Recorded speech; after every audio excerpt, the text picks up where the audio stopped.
साथियों, ओम श्री गणेशाय नमः। महर्षि वेदव्यास प्रणीत गरुड़ पुराण अध्याय पहलो चालू करिए छे। मंगलाचरण। मंगलाचरणना प्रारंभમાં પ્રભુને વંદન કરવા માયાને જળ રહિત સર્વ કંઈ કરનારા ભગવાન શ્રીહરિને વંદન કરું છું। શ્રીહરિ કે જે અજન્મ અજળ અમર વૃદ્ધાસર રહિત નિર્મળ અનંત જ્ઞાનરૂપ शिव कल्याण रूप आदि रहित पंचमहाभूतना देवाधिरहित समस्त मायावी इंद्रियों रहित सर्वे भूत प्राणी ने पदार्थ में रहेला तमाम पापादि मल वगैरह थी रहित करवावाळा गणोना अधिपति श्री गणेश ने अने देवी माता सरस्वती जीना सर्वदेवों ने शुद्ध हृदय थी हूँ मन वचन कर्म वडे सदा सर्वदा नमस्कार करूँ छूँ। सर्वशास्त्रों में विशेष तजज्ञ शांति स्वरूप श्री विष्णु भगवान परम भक्त महात्मा सूत पौराणिक एक शुभ घड़िए तीर्थाटन करता करता पवित्र तीर्थ नेमिनारायण में पधार्या।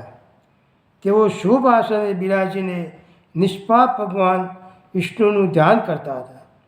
તે વેળા મહાભગવાન અને તપ જ તેમનું ધન હતું એવા નેમિશરણ निवासी सूर्य समान प्रखर कांतिवान झरहरता प्रकाशवान शांत रूप सदा यज्ञादि कार्यों में रत रहनारा तपोधन सौनाकिद मुनिवर्योए महाकवि सूत परुणाकीનું स्वागत કર્યું। સ્તુતિ કરી નમ્ર ભાવે આદર ભાવથી પૂછ્યું।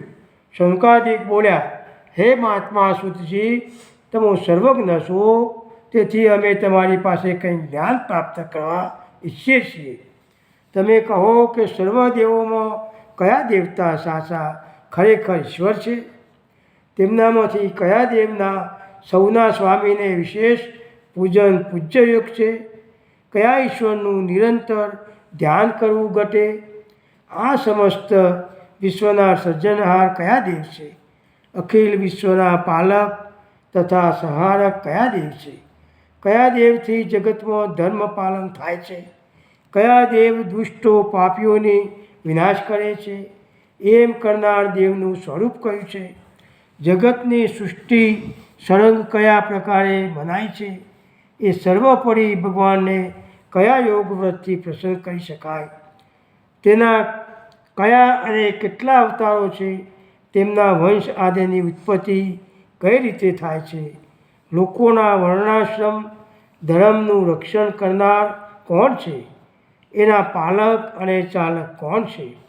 હે મહાબુદ્ધિશાળી મહાત્મા સૂતજી, આ પ્રશ્નોના ઉત્તરો તથા બીજું જે કંઈ કહેવા યોગ હોય તે સર્વ અમને વિગતવાર કહો, અને શ્રી નારાયણ સંબંધી જે કંઈ ઉત્તમ કથાઓ હોય તે સઘળી અમને પ્રેમપૂર્વક કહો।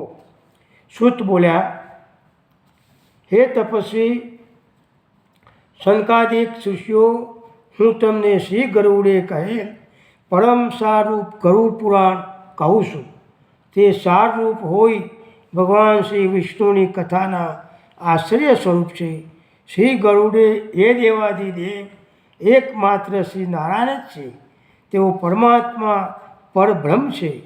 શ્રી નારાયણથી જે અખિલ જગતનો જન્મ વગેરે થાય છે, આમ તો એ શ્રી વાસુદેવ જ છે। સ્વયં અજન્મા અજળ અમર છે, તો એ સમગ્ર જગતનું પાલન કરવા માટે કુમાર સનંત કુમાર આ કાર્તિક વગેરેના સ્વરૂપથી એ અવતાર ધારણ કરે છે। તે જ હરિએ પ્રથમ કૌમાર સર્ગ સનત કુમાર આ કાર્તિક વગેરે રૂપે સગળ સૃષ્ટિનો આશ્રય કરીને અત્યંત કઠિન એવું અખંડ બ્રહ્મચર્ય વ્રતનું સુસ્તપણે પાલન કરીને કઠોર તપ કર્યું હતું। આ પ્રથમ સર્ગ છે। ત્યાર પછી સમસ્ત જગતના કલ્યાણ અર્થે યજ્ઞેશ્વર શ્રીહરિએ વરાહ અવતાર ધારણ કર્યો હતો। તેમણે વરાહ રૂપે રસાતાલ ગયેલી પૃથ્વીનો ઉદ્ધાર કર્યો હતો। આ બીજો સર્ગ। ત્યારબાદ શ્રીહરિએ દેવર્ષિ નારદ વગેરે ઋષિઓનું સ્વરૂપ લઈને દેવર્ષિ પદની પ્રાપ્તિ કરી હતી. દેવર્ષ તત્વ દ્વારા તેમણે કર્મોની નિષ્કર્મતાનું સાતત્વ તંત્ર જગતને જણાવ્યું હતું. આ ત્રીજો શરત. તે પછી હરિપ્રભુએ નરનારાયણનું રૂપ ધારણ કરીને ધર્મ રક્ષા માટે તપ કર્યું. ત્યારે ધર્મની રક્ષા માટે દેવતાઓ તથા અસુરોએ તેમને પૂજ્યા હતા. આ ચોથો સર્ગ. શ્રી હરિએ તે પછી સિદ્ધેશ્વર કપિલ સ્વરૂપ ધારણ કર્યું. શ્રી હરિએ કપિલ સ્વરૂપે કાળની ગર્તામાં લુપ્ત થયેલા સાંખ્યશાસ્ત્રની વ્યાખ્યા કરીને શ્રી બહુસ્પતિ અથવા માતા દેવહૂતિને કહી ને સાંખ્યશાસ્ત્રમાં તત્વોના સમુદાયનો વિશેષ નિર્ણય દર્શાવ્યો. આ પાંચમો સર્ગ. ત્યારબાદ શ્રી હરિએ દત્તાત્રેયનો અવતાર લીધો. અત્રિ ઋષિના સંતાનના સ્વરૂપમાં સંતાનની ખોટ પૂરવા અનસૂયા માતાની કુખે જન્મ લીધો. ભગવાન શ્રી હરિએ દત્તાત્રેય રૂપે જન્મીને પહેલાં અલ્ક વગેરેને અન્ય શિક્ષી વિદ્યાનો ઉપદેશ કર્યો હતો. આ છઠ્ઠો સ્વર્ગ. તે પછી પ્રજાપતિ ઋષિથી તેમની પત્ની આકૃતિની કુખે યજ્ઞ નામના રાજા તરીકે શ્રી હરિ જન્મ્યા હતા.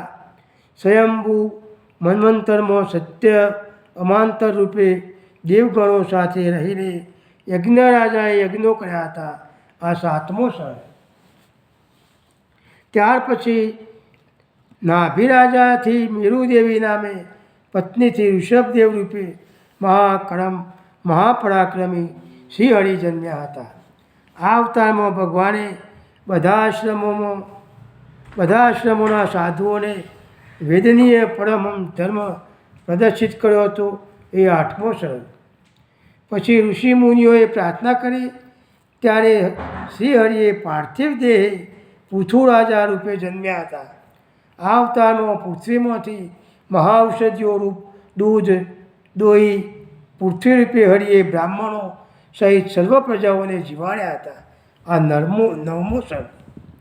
ત્યારબાદ શ્રી હરિએ સાક્ષીય મન્વંતર પછી પ્રલયકાળમાં મત્સ્યાવતાર ધારણ કરીને વ્યવસ્થ મુનિને પૃથ્વી પર અહિમહી નૌકા પર બેસાડીને તેમનું રક્ષણ કર્યું હતું.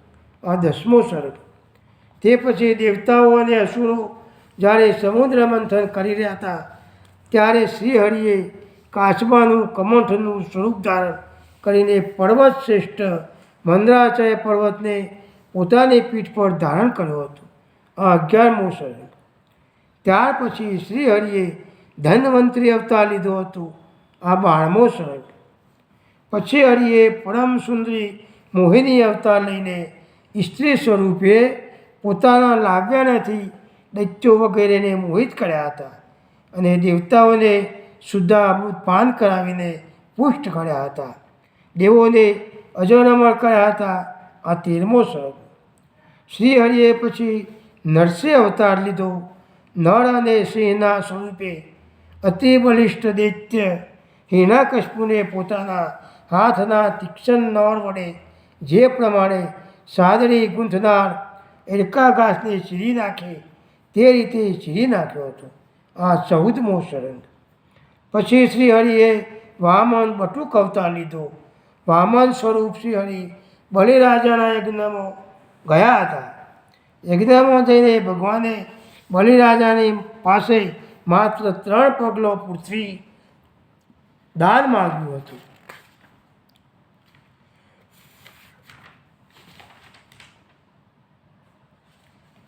શ્રી હરિએ પોતે દાનની યાચના કરી.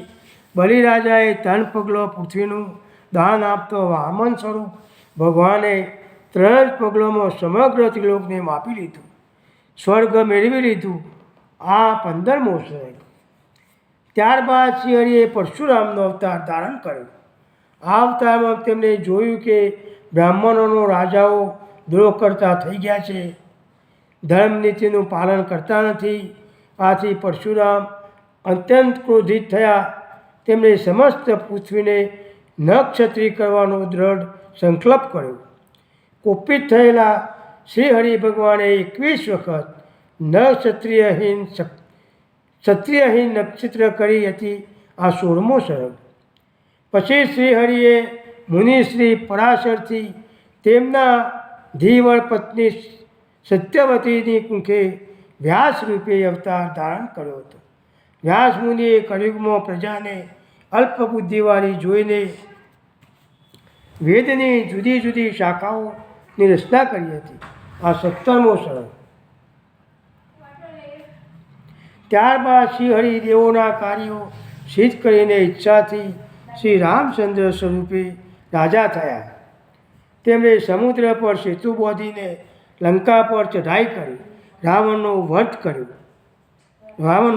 કર્યો હતો. આ 18મો સર્ગ. પછી શ્રીહરિએ વિષ્ણુ યાદવ વંશમાં બલરામ અને શ્રી કૃષ્ણ નામે 2 અવતારો ધારણ કર્યા. આ બંને ભાઈઓ થયા.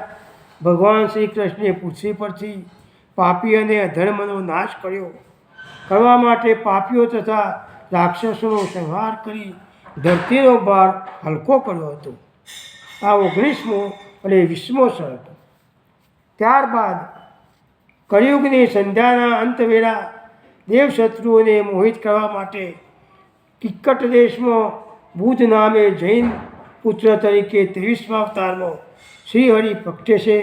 પછી 8મી સંધ્યાના સમયે જ્યારે રાજાઓ લગભગ નાશ પામ્યા છે ત્યારે ભગવાન શ્રીહરિ વિષ્ણુયશા નામે ક્ષત્રિયથી 24મા કલંકી અવતાર રૂપે પ્રગટશે.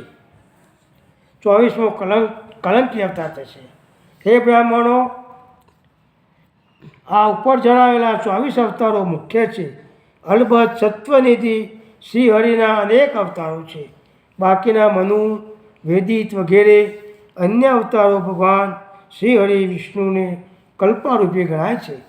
તેથી તે સર્ગ વગેરે રૂપે જે અવતારો પ્રગટ થયા છે તે સૌની વ્રત યાદી દ્વારા સુપડે પૂજા કરવી ઘટે. પૂર્વે શ્રી વ્યાસ મુનિએ 8800 શ્લોકથી યુક્ત આ ગરુડ પુરાણ મને શ્રવણ કરાવ્યું હતું. આ 1લો અધ્યાય પૂરો થયો.